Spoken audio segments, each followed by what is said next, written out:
Truth Unveiled here, and today I have some very interesting stuff to share with you. I'm going to be talking about the Olympics and its connection to CERN because, yes, you should be very concerned indeed. And we're going to be talking about some of the eerie and suspicious symbolism that was invoked at the Olympics and both the opening and the closing ceremony, and how this relates to CERN, as well as the very cryptic things that's been recently going on as CERN, such as the mock human sacrifice, that and more to come.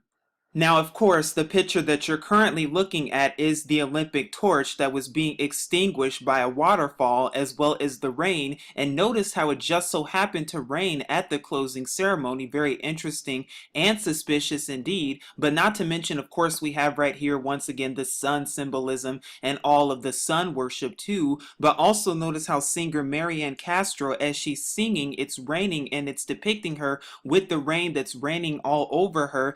Could this really symbolize and could this really mean the false reign and the coming false reign of their sun deity and their sun god? Because we also know darn well that the Olympic torch also represents who? Apollo, the sun god. And there's even an article to prove that's exactly what it's talking about. That's who it's giving homage to. And I hope you're seeing that because that's who's reverenced at the Olympic Games. But it's also interesting because it reminds us of rain, just like Purple Rain and Prince, that also came out around the same time with all the propaganda of purple and Purple Rain. Could this symbolize the arrival of the false prince and the false reign and the false millennial? Is that what they're getting ready for? And is that what they're subliminally trying to tell you? And is it a surprise or a coincidence that even during the Olympics that there would just so happen to be a movie coming out and a trailer released that just so happens to be called Arrival, and in the same exact movie there just so happened to depict UFOs and so-called aliens in that movie, not to mention the UFO music as well. Is that a surprise or a coincidence either?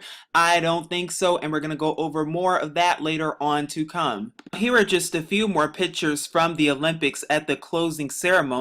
Like I said, it's no surprise or coincidence that it just so happened to be raining on that day and not any other day. It could have rained any other single day, but it chose to rain on that day. But let's keep moving forward, because I also thought was very interesting about these Olympics in particular is that they kept mentioning the themes of rebirth and renewal, and they kept using different symbolisms in order to depict that and in order to portray that.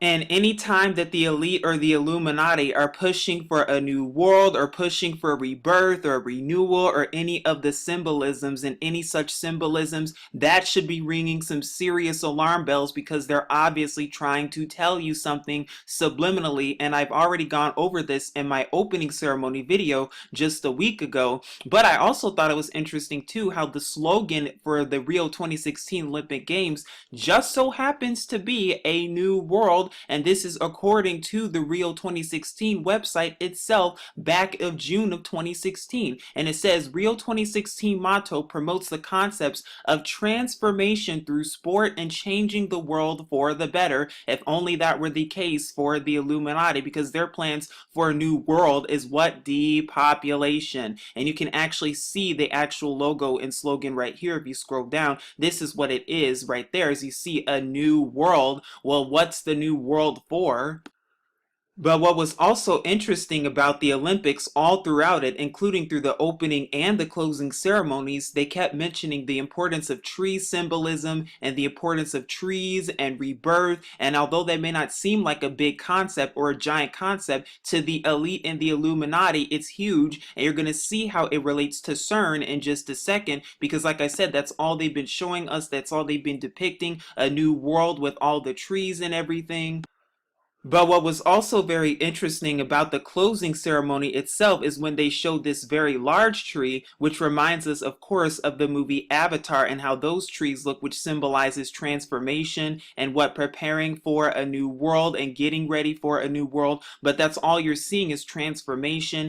as well as formation, just like Beyonce formation of the New World Order, just like they depicted to you at the Super Bowl 50 if you were paying attention. But that's not the only thing, because see, with the symbolism of a tree, and you're going to see even with the palm tree symbolisms, that's the same thing as the phoenix rising out of the ashes. And we know that because a palm tree, when it burns, the leaves just regrow. It represents regrowth, and it also happens to represent rebirth too, just like at the London 2012 closing ceremony where we saw the phoenix rising out of the ashes, once again representing rebirth. They're the exact same concept to the Illuminati. My hope is that you see that it's the exact same thing. Yeah, it's just using a tree, but it's the exact same thing, the same symbolism, phoenix rising out of the ashes. You can even look at your dollar bill and it will show you the exact same thing. And as I've said earlier, that's all they've been pushing for at these Olympics specifically is trees and palm trees. And as you can see, these are palm trees that are being celebrated and reverenced at the opening ceremony itself just a few weeks ago. Not to mention also the actual stadium itself, because when you look at the stadium and when you look at the Maracana Stadium for the opening ceremony specifically, it is very reminiscent of what CERN and the CERN technology. It just so happens to look like the CERN portals and the CERN doorways, the opening of the abyss, literally. And then another thing that I noticed that was very interesting about the closing ceremony that of course did not get much attention is the lace making dance right here. As you can see, there's a woman standing in the middle who's making lace, but as you can see, there are dancers that are circling around her. And like I said, this was at the closing ceremony of the Olympic Games. And immediately I was reminded of a few things when I saw this, because like I said, it's no surprise or a coincidence whatsoever. Because when you look at this clearly, you start to see that it is very reminiscent of what the CERN and the Shiva dance, just as they've even shown you. They've even shown you a commercial and clips of the CERN dancers and those at CERN dancing and doing the Shiva dance. Well, the Shiva dance is the dance of destruction, and this is very reminiscent of that.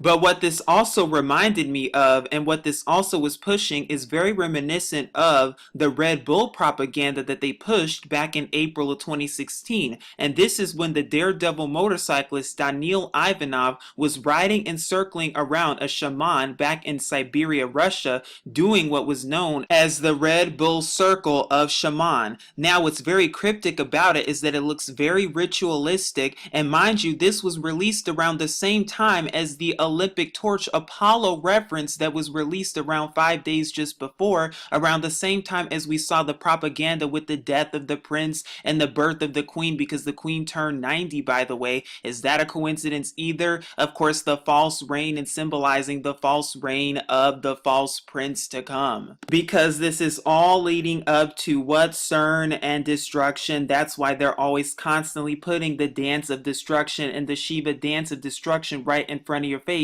just like with the lace making at the closing Olympic ceremony. But that's not the only thing, because do you really think that it's just so happens that on August 18th, which was the 13th day of the Olympics, by the way, that this was released? And what this is actually showing you is that it's showing you the mock sacrifice and the mock human sacrifice that was done at CERN right in front of the Shiva statue that is in CERN.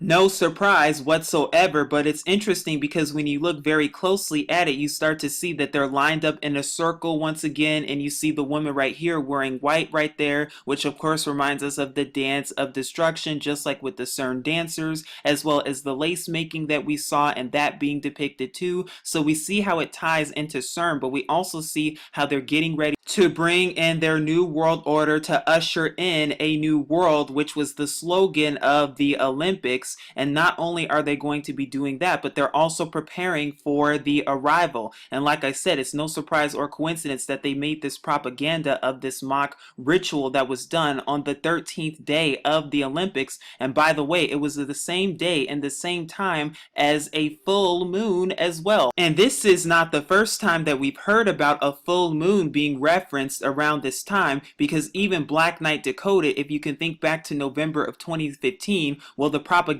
that Pepsi pushed through Black Knight Decoded is what the full moon, on the next full moon, they'll be ready for us. I wonder what they're subliminally trying to tell us. Now, while this was in fact a fake mock sacrifice, it did not actually happen. No one was actually sacrificed here. Although this stuff does go on, they're literally showing you and telling you what goes on a daily basis, on a secondly basis in the elite and the Illuminati, because they do in fact do and conduct these sacrifices, really, and I'm not making that up. But it's interesting too, and how it also relates to CERN and the full moon and Black Knight Decoded. It's all relative, it all connects together, and I hope you see how it's all connecting and how the elite are literally telling us and literally putting the pieces together for us. Now, I don't know if anybody else caught this or anybody else paid attention to this, but it's also very interesting and suspicious indeed, because on the 11th day of the Olympics, so on August 16th of 2016, just 2 days before the CERN mock sacrifice that took place in front of CERN, this trailer came out for this movie called Arrival that's supposed to be coming out in 2016, and is supposed to be in theaters on November 11th on 11/11, and they just so happened to release the trailer for it on the 11th day of the Olympics. Oh, that's not a coincidence either. Now, I'm at the IMDb page for the movie, and it says a linguist is recruited by the military to assist in translating alien communications, because they're going to keep feeding us this propaganda of, oh my goodness, there are aliens, oh my gosh, aliens are coming from other planets, when we know darn well that they're just the fallen angels and demons disguised as aliens from other planets. And we know that the propaganda is pushing because we know it's in preparation for their new world order, for a new world, out with the old, in with the new, phoenix rising out of the ashes. We also know that CERN has a lot to do with ushering in this new world order, because what, out with the old and in with the new, order out of chaos. And not only that, but all the staged disasters that we're seeing, because they've even told you that the Louisiana flooding was man-made indeed. Please seek Yahuwah and his true son Yahusha, because the arrival is coming sooner than you think, arriving to a police state near you. We may not know when, but we know it's coming. But this is Truth Unveiled here, saying shalom.